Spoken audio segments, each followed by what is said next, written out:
இந்த படம் 99/66 இப்போ தான் தியேட்டர்ல ரிலீஸ் ஆகியிருக்கு. தமிழ்ல ஒரு வித்தியாசமான ஹாரர் த்ரில்லரா இந்த படத்தை கொண்டு வந்திருக்காங்க.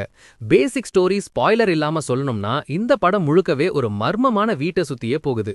ஒரு கல்யாணமான தம்பதி கப்பிள் ஒரு புது வீட்டுக்கு குடி போறாங்க. அந்த வீட்டுக்கு போனதுக்கு அப்புறம் அந்த ஹஸ்பண்ட் மற்றும் வைஃப்குள்ள எதிர்பார்க்காத பல விஸ்திரான மற்றும் பயங்கரமான சம்பவங்கள் நடக்குது. அது மட்டும் இல்லாம அந்த பொண்ணு எந்த மாதிரி பிரச்சனைகள்ல மாட்டிக்கிறாங்க, கடைசியில அவங்க எப்படி காப்பாத்தப்படுறாங்கங்கிறது தான் இந்த படத்தோட முழு கதை.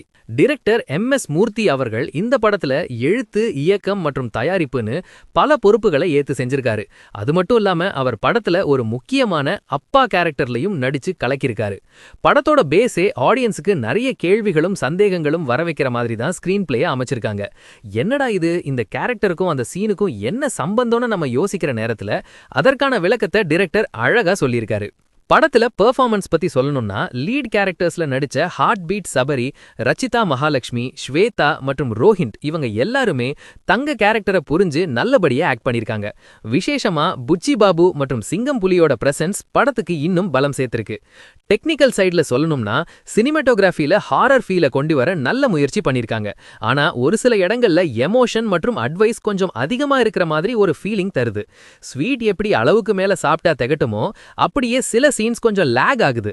எடிட்டிங்கை இன்னும் கொஞ்சம் கவனிச்சு அந்த அப்ரப்ட் கட்ஸை தவிர்த்திருக்கலாம். ஆர்ட் ஒர்க் மற்றும் காஸ்டியூம்ஸ்ல இன்னும் கொஞ்சம் உழைப்பு போட்டிருந்தா இந்த ஹாரர் த்ரில்லர் இன்னும் பிரமாதமா வந்திருக்கும். சின்ன பட்ஜெட் படமா இருந்தாலும் ஒரு நல்ல விஷனோட இந்த படத்தை ட்ரை பண்ணிருக்காங்க. உங்களுக்கு ஹாரர் த்ரில்லர் மூவிஸ் பிடிக்கும்னா தியேட்டர்ல இந்த படத்தை ஒரு வாட்டி ட்ரை பண்ணலாம். இந்த படத்துக்கு நான் கொடுக்கிற ரேட்டிங் 2.75 ஸ்டார்ஸ் அவுட் ஆஃப் 5. நீங்க இந்த படம் பார்த்திருந்தா உங்களுக்கு எப்படி இருந்துச்சுன்னு கமெண்ட்ல சொல்லுங்க. வீடியோ பார்த்து நீங்க என்ஜாய் பண்ணா நம்ம சேனலுக்கு சப்ஸ்கிரைப் பண்ணி சப்போர்ட் பண்ணுங்க. அடுத்த வீடியோல மறுபடியும் சந்திப்போம். அதுவரை டேக் கேர். தேங்க்யூ ஃபார் வாட்சிங்.